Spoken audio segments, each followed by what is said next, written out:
Rail giant, the Passenger Rail Agency of South Africa, will expand its long-distance passenger train services with the launch of a charter service from Johannesburg to Pietermaritzburg and Durban for the Comrades Marathon on August 26 to 28. The service will be offering two packages for luxury and budget travellers. Well, in the studio to talk us through this is Andiswa Makhanda, Prasa spokesperson. Andiswa, good to see you. Thanks so much for coming onto the show. Afternoon, Hugo. Afternoon to your 4 or 5 viewers. Well, this is obviously an exciting development. Is this the first time you've done it? Why the Comrades? It is exciting for us at Prasa because we have not been able to run long-distance train services in the country for the past 2 years because of the theft and vandalism of the rail infrastructure.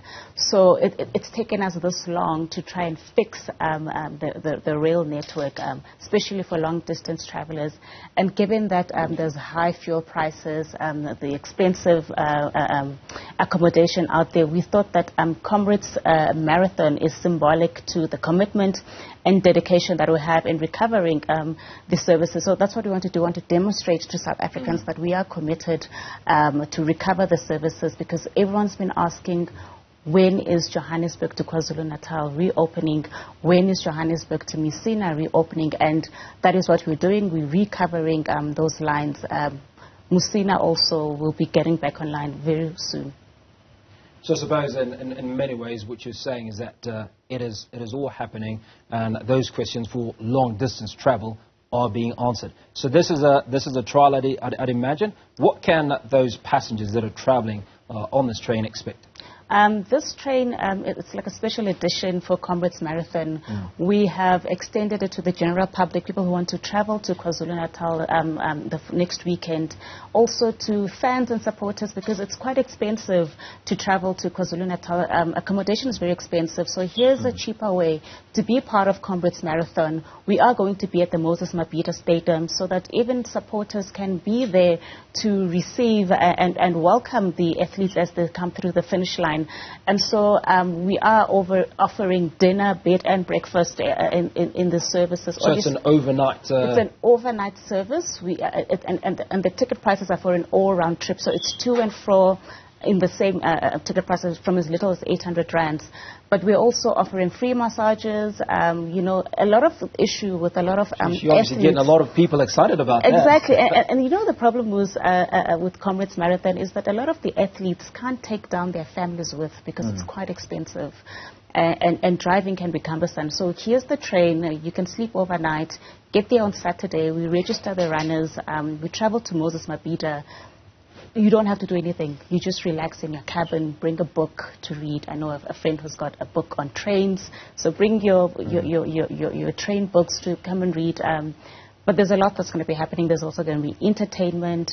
It's going to be very comfortable. People can enjoy the scenic routes of KwaZulu-Natal while traveling. We're trying to bring back the nostalgia, the excitement around traveling by rail across the country, which is what Prasa has been able to offer over the years. We were just disrupted by the theft and vandalism of the rail infrastructure. But we are back. That's what we're trying to say. We are resilient. We're a resilient organization. We have endurance, just as the athletes that have been running Comrades Marathon. So it was very symbolic for us that we show that just like the Comrades runners, we are just as resilient. We endure. It's not a sprint, it's a marathon. We are recovering all the rail infrastructure in the country, but it will take time. And are you running in the Comrades? You know what? I will train. I will try for next year. But for now, it's all about getting the train services back to the people. Well, we must talk about the two packages. You've obviously got the luxury package. In fact, you said entry levels from as little as 800 rand for those that are watching their budgets, if you will. So, what's on the top end? What's an offer, and what are the costs? In terms of the luxury service, we're looking at about 2.6. For the ticket, that's to and from. It includes dinner, bed and breakfast, free massages, a hot shower, luxurious bedding and sheets and mattresses, the comfort, the scenic route to KwaZulu-Natal. And if you compare that to flights, to air travel, you're looking at a round trip. So it's not going down and then you must pay. No. And some people are thinking that per day.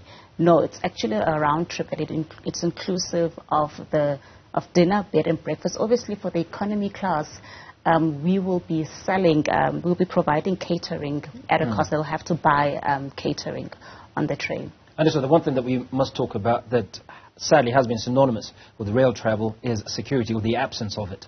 Talk to us about what security arrangements are in place. We've definitely intensified security along the route. We do have vehicle patrolling that will be available to escort the train. We do also have security on board. Even on the stations that will be stopping, there will be security. So we've really intensified security because we know that criminals are still trying to steal the rail infrastructure, but we do have security that will be leaving ahead of us, they'll be traveling ahead of us to make sure that everything is safe. We do take security quite seriously. We've also have medical officers on board for any, should there be a medical situation, we do have plans for that. Now, it also brings us to the issue when you talk about resilience. There have been issues, a number of lines in Gauteng that you've closed due to numerous challenges. You've talked about theft and vandalism. Where are we with that? So in May we had to close down, temporarily close down 3 lines in Gauteng for the major rehabilitation work. We've closed down the Naledi line for people living in Soweto. We had to close for the Pietermaritzburg line in Pretoria, that is the community of Mamelodi. And then we also had to close the Lirala Germiston side. And we looked at these lines because they've got high demand, a lot of traffic volumes, and a lot of communities wanting the services because the traveling is quite expensive. And our trains go for 9 rand per ticket from Pretoria to Mabhida, for example. So we really are catering for low-income households, and we had to close the lines because we have to fix the rail network. There were tracks that were stolen, tracks that were vandalized. We had electrical cables that were stolen. We had substations that power the lines that were vandalized.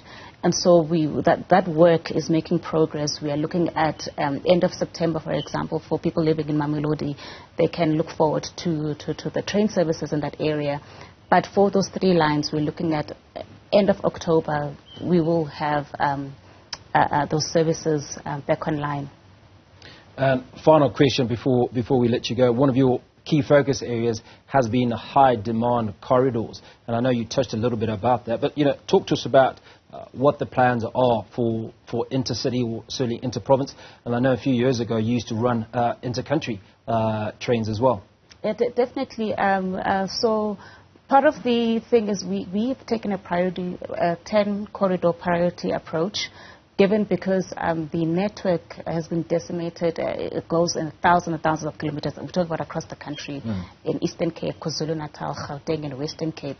And so this priority approach and the corridor approach is so that we can fix the rail network corridor by corridor. And for this year, we're looking at 10 corridors that we want to recover. And so far, we have recovered about 5 or 6. And there's just the 4 that we need to recover by end of the year will be done. And next year, it will be the other 10 corridors. By end of this year, we would have recovered 50% of the rail network that was devastated and distracted by criminals. But also, speaking to intercity and inter-province, that is what we're doing. The Johannesburg to Limpopo line, to Musina, we are recovering that line. On the 2nd of September, passengers can travel from Gauteng to Limpopo by September. Next week, we are doing the special edition to KwaZulu-Natal to show people that actually we are ready to recover the Johannesburg to KwaZulu-Natal. Joburg to Cape Town is going to take a little bit more time. We're looking at next year to recover that line. But there's a lot of work that is happening. Western Cape, we do have lines that are currently running. We want to reopen more. Central line, we've reopened certain sections of the central line. That's where we had all the informal settlements on the rail network. And we found a way to run the trains in that section while we work on relocating the informal settlements that are illegally occupying the rail network. So there's a lot of work happening, and people have been asking where are the trains. The trains are here. Mabhida is running in Pretoria, Saltsville is running, and we're running the new blue electrical motor unit so that people can have the experience of using the Gautrain.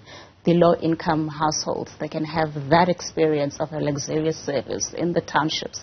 That's what we're doing. Mamelodi thinner sport line, people can look forward to having the blue electrical motor unit as well. Fantastic. Andiswa Makhanda, Prasa spokesperson, thank you for your time. Thank you, Hugo. Appreciate it. So if you haven't been on a train in a little while, it's all happening thanks to Prasa. And if you are, in fact, going to the Comrades, that opportunity exists as there is a special charter train that will be travelling from Johannesburg to Durban.